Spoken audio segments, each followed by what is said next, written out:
Boa tarde a todos, muito obrigado pela presença.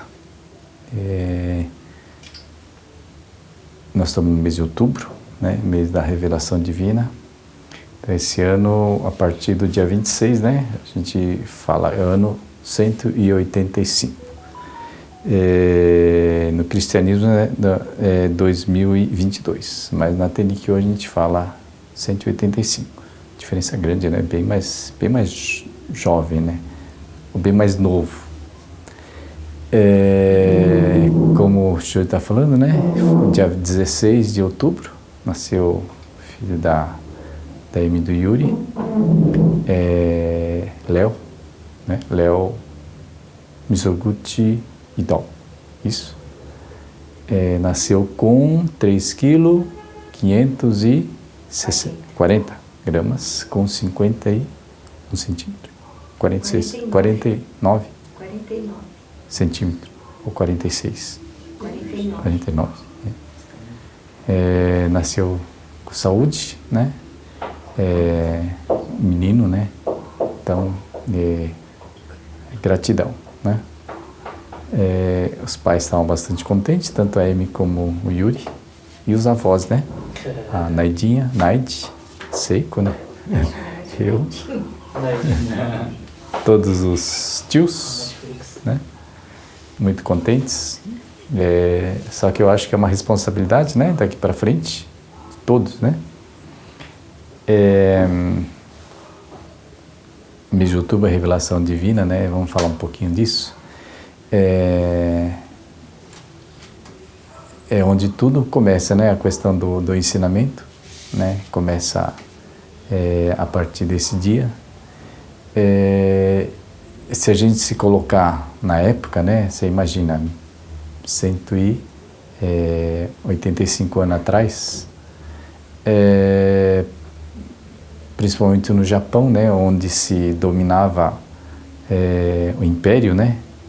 Então, o imperador é o que era... O imperador é tratado como uma pessoa diferenciada, não só como uma pessoa diferenciada, mas no Japão é como se fosse uma divindade, né? O imperador não era uma pessoa, era um deus, né? Assim eram tratados, né? A gente ouve muito a questão da opressão, né? Mas no Japão, acho que a opressão era uma coisa cultural, né? Mas as pessoas realmente, eles tratavam o imperador como um deus mesmo, né? As pessoas ouviam, né? Respeitavam ele, né? E faziam o que era um pedido, né?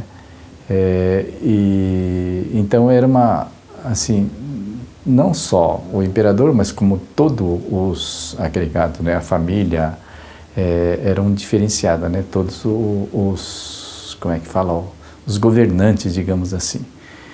E o ensinamento de Oyasama vem de encontro com isso, né? Dizendo que todas as pessoas são iguais, né?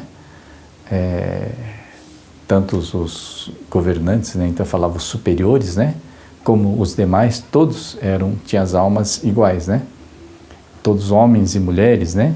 Então vem realmente contra toda essa cultura e contra principalmente o governo, né? Os mandantes, né? Então foi uma religião muito perseguida, né? A Oyasama foi perseguida desde então. No começo talvez nem tanto, né? Porque a primeira atitude que ela fez foi desfazer dos bens, né? Dos bens materiais e cair, como a gente é ensinado, na profunda pobreza assim, de não ter o que comer, assim, né? Se a gente imaginar que a família era uma família de posse, né? Eles tinham o poder de portar uma espada, né?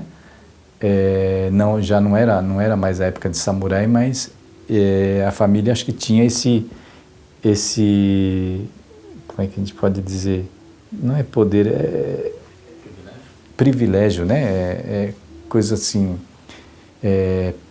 pela uma família bastante rica, né, digamos assim, tinha terrenos, umas coisas assim, e você imagina, a mulher, a esposa, né, começa a falar, não, começa a dar isso, dar aquilo, então realmente era tratada como uma pessoa com problema mental, assim, as pessoas, né, começam a pensar assim, só o marido que não, né, o marido aceitava, né, porque quando acontece a revelação divina, né, então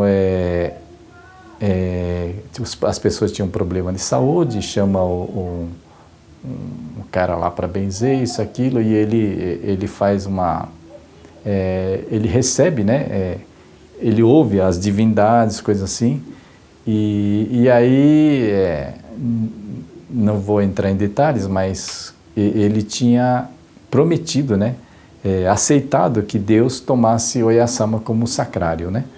Então, ele, acho que por ser, digamos assim, uma pessoa de palavra, né? Ou seja, aquilo, como ele prometeu, então ele realmente não tinha mais como, assim, dentro do espírito dele, como ele retroceder, como voltar atrás. Então, tudo que Oyasama falava, ele aceitava, né?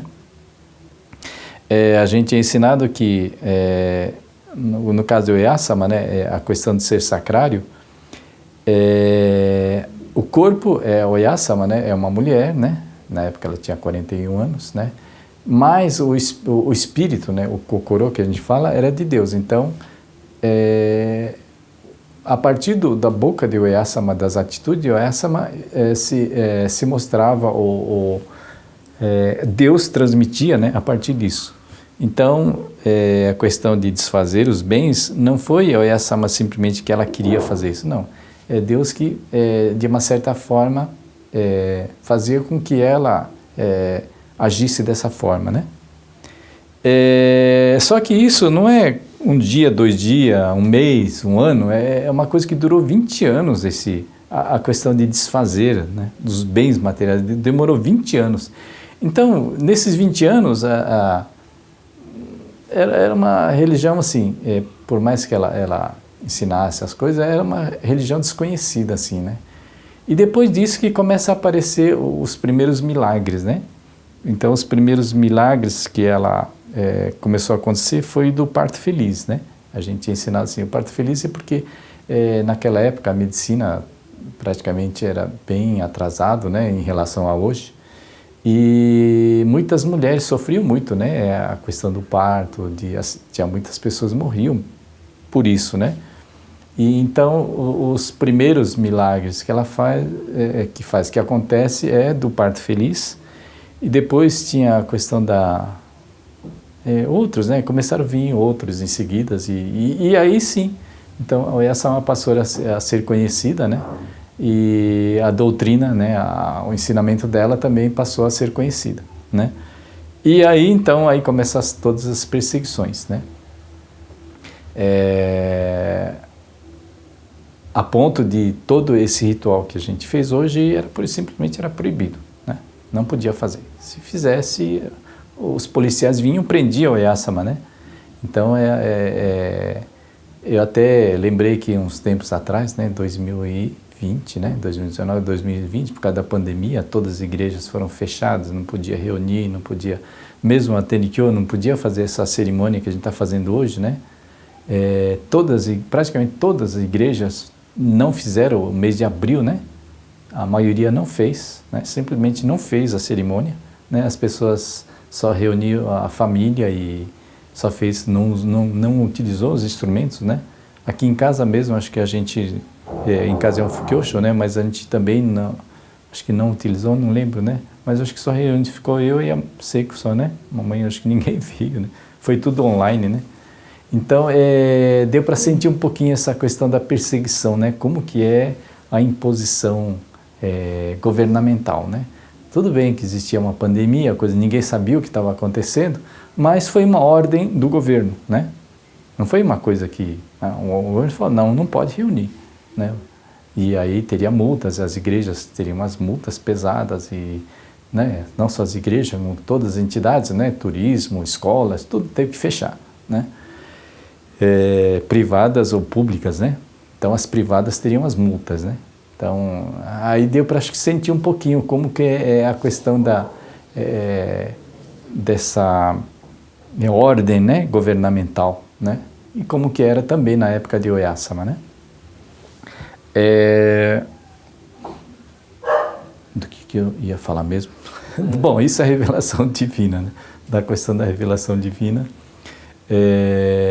Hoje, né, está falando da questão da pandemia, nós estamos em outubro de 2022, né, 2 anos, já é o 3º ano, né, na pandemia. Aqui em São Paulo, praticamente a questão da pandemia foi abandonado, né? Eu digo abandonado porque o governo não fala mais nada, né? As igrejas, as pessoas se reúnem, as escolas se reúnem, você vai em qualquer lugar, né? Pelo menos aqui na Zona Leste, a feira está lotado, as pessoas não usam máscara, os metrôs, ônibus, tudo lotado, ninguém usa mais máscara. Que mais? Hospitais, supermercados, está tudo... O hospital ainda usa. Ah, tá. O hospital ainda eles pedem para usar máscara, né? Eu, particularmente, quando eu estou no meio de público, eu uso, né? Isso já não era por causa da pandemia, antes da pandemia eu já usava máscara, né? Mas assim, aqui em São Paulo está abandonado, digamos assim. Mas você vai, por exemplo, está ouvindo o pessoal do norte, as pessoas não estão se reunindo ainda. Muita gente está com medo da pandemia ainda, porque diz que as pessoas estão morrendo. Então, eu particularmente tenho muito a questão da impressão dessa ordem, né? Como é que fala? O governo manda você fazer e as pessoas obedecem, né? Eu tenho essa impressão, né? Porque, como eu disse, aqui em São Paulo, aqui na Zona Leste, nossa, não existe isso, né? Aí fiquei pensando, mas em 2020 também, né? O metrô andava lotado, os mercados andavam lotados, as feiras estavam lotadas. Então, que diferença está fazendo, né? Nenhuma, na minha opinião. Tem a vacina, não sei o quê, mas as pessoas, mesmo vacinadas, estão morrendo com Covid, né? De Covid, né? Ou com Covid, né? Então, aí você pensa, o que está acontecendo, afinal, né? Então, fica muito confuso. Mas a questão dessa imposição, né, do governamental, tem até no Futesak, né? O Futesak a própria Oyasama escreveu, né? São as instruções de Deus, e fala que realmente Deus não gosta a questão da imposição dos superiores impor, né, certas regras ou fazer do povo do jeito que eles querem, né? Então quer dizer, na própria Futesak vem escrito isso. Então, realmente é uma coisa que não é tolerável dentro do ensinamento. O ensinamento, ela explica o contrário, né? E aí você vê muitos países, né? No Japão não é mais imperador, né? Hoje é o primeiro-ministro, então já está bem mais livre, né? Mas ainda existe a certas imposições, né? Você vê muitos países, né, que ainda existem os ditadores que a gente fala, né? Uma pessoa só manda ou um grupo só que manda e todos têm que obedecer. Então ainda está, né? Mesmo nos 185 anos depois, né? Ainda existe a questão da opressão, né?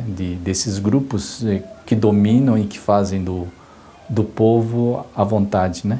Desse grupo, né? Se isso fizesse com que todos estejam bem, acho que não, né? A gente não veria tanto problema, mas normalmente não é, né? Só esses grupos têm os benefícios e o povo, né?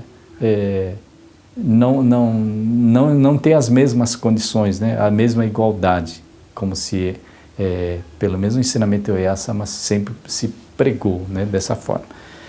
Bom, mas enfim, então